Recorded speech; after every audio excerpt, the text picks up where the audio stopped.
workers unity, long live. Long live, long live. Students workers unity, long live. Long live, long live. Students workers unity, long live. Long live, long live. తగ్గించాలి పని గంటలు వెంటనే. తగ్గించాలి. తగ్గించాలి పని గంటలు వెంటనే. తగ్గించాలి. పోరాటం పని గంటల పెంపుకు వ్యతిరేకంగా. పోరాటం, పోరాటం. పోరాటం పోరాటం మా తల్లిదండ్రుల పని గంటల పెంపుకు వ్యతిరేకంగా.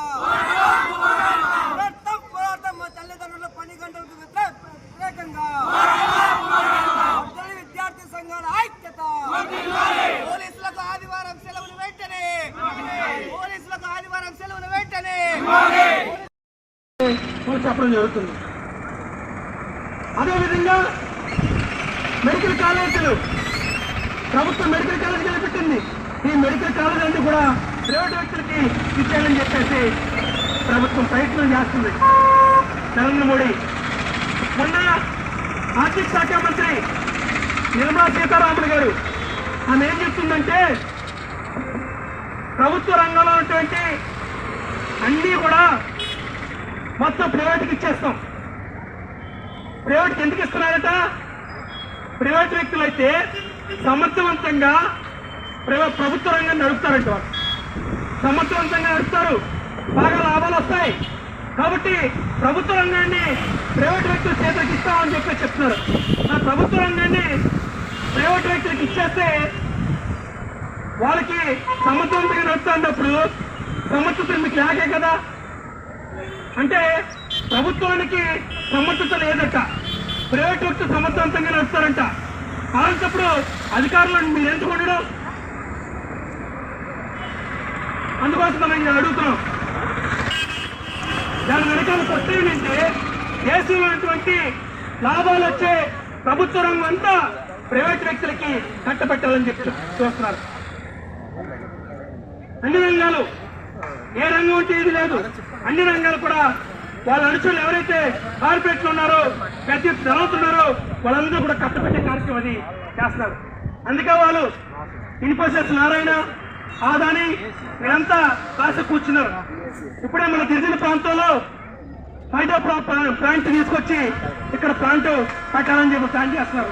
ఇక్కడ గిరిజన హక్కులు, చట్టాలు ఇవన్నీ ఉన్నా అవన్నీ కూడా పక్కన పెట్టేసి అవసరమైతే గిరిజనులందరినీ కూడా తుపాకులు పెట్టి ఉద్యమం చేస్తున్న అందరినీ కూడా అంచివేసి ఈ గన్లన్నీ కూడా పట్టుకెళ్ళిపోవాలని చెప్పేసి ప్లాన్ ఉన్నారు.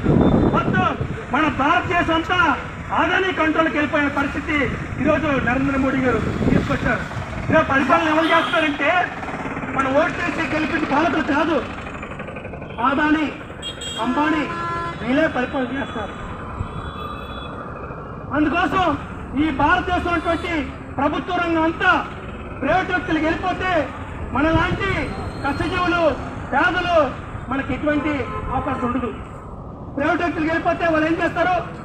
బాగా లాభాలు రావాలి, తక్కువ మంది ఉద్యోగస్తులు పెట్టుకోవాలి, ఎక్కువ లాభాలు గణించాలి, తక్కువ జీతాలు ఇవ్వాలి చూస్తారు. అంతేకాదు ఈరోజు ప్రభుత్వ రంగం ఉంది కాబట్టి ఎస్సీ ఎస్టీలకి రిజర్వేషన్ ఉంది.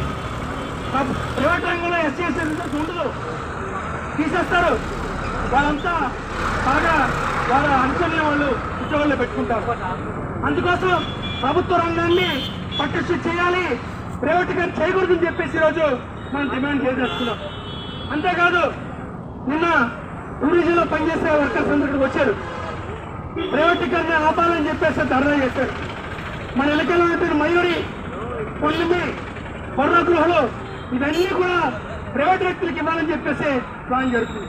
ఒక సన్యాసి వచ్చాడు మొన్న, ఓ సన్యాసి, ఎవరో సన్యాసి పేరు బాబా రామ్దేవ్. యోగాలు వేస్తుంటాడు, లక్షల కోట్లు సంపాదిస్తాడు, ప్రజలను మోసం చేసి.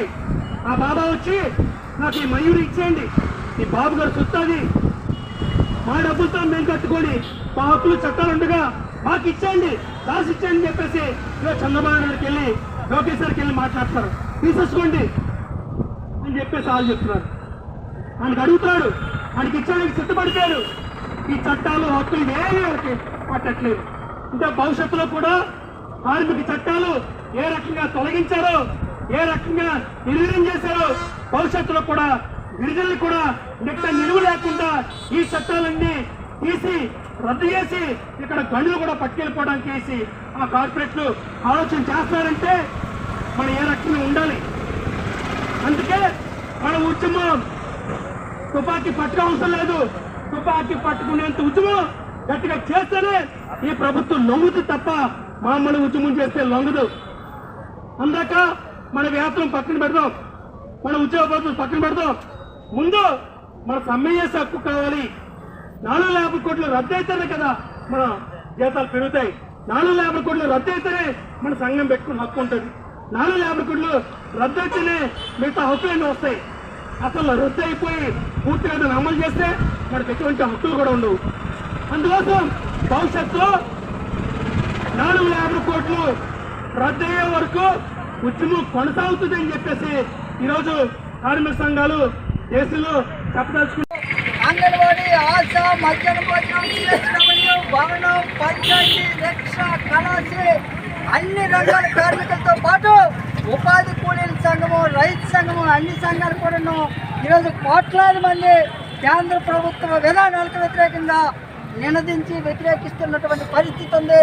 అందులో భాగంగానే కొత్తూరులో జరిగే కార్యక్రమానికి వందలాది మంది హాజరయ్యి ప్రభుత్వ విధానాలు మార్చుకోవాలి, కార్మిక వర్గ సమస్యలు పరిష్కారం చేయాలి, భవన నిర్మాణ కార్మికులకి సంక్షేమ బోర్డు ఏర్పాటు చేయాలి, క్లెయిమ్లు ఇవ్వాలి, పంచాయతీ పారిశుద్ధ్య కార్మికులకి బకాయిలో ఉన్న వేతనాలు ఇవ్వాలి, అలాగే అంగన్వాడీ, ఆశ, మధ్యాహ్న భోజనం, VYA తదితర రంగాల్లో పనిచేస్తున్నటువంటి స్కీమ్ వర్కర్లకి కనీస వేతనాలు పెంచాలని చెప్పి ఈరోజు డిమాండ్ చేసి కార్యక్రమం జరిగింది.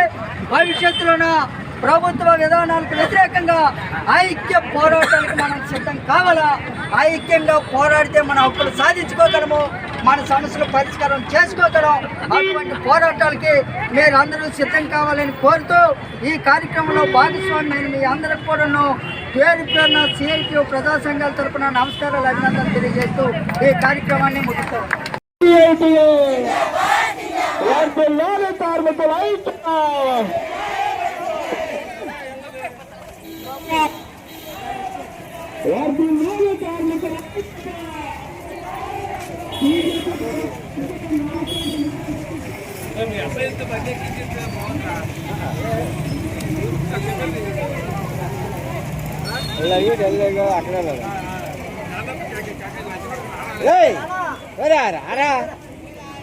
రాసిన పని ఉందా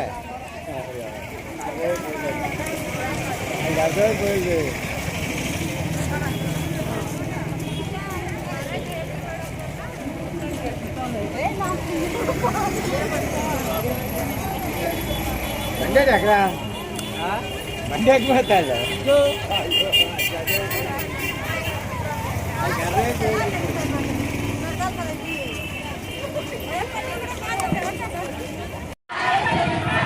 సమానం చెల్లించాలి. జిందాబాద్ CITU,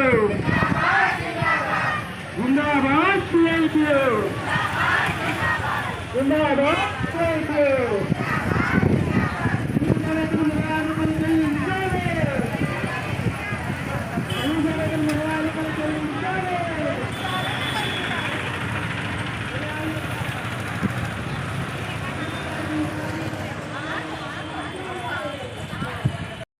కార్మికులు పర్మనెంట్ చేయాలి.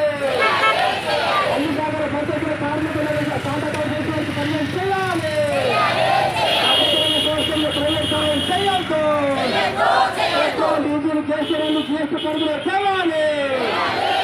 FRS విధానాన్ని రద్దు చేయాలి. ప్రభుత్వ ఉద్యోగాలుగా వర్తించాలి. పంచాయతీ కార్మికుల కొత్త జీవన వెంటనే అమలు చేయాలి. సినిమాటిక్ కెమెరా పర్వాలేదు.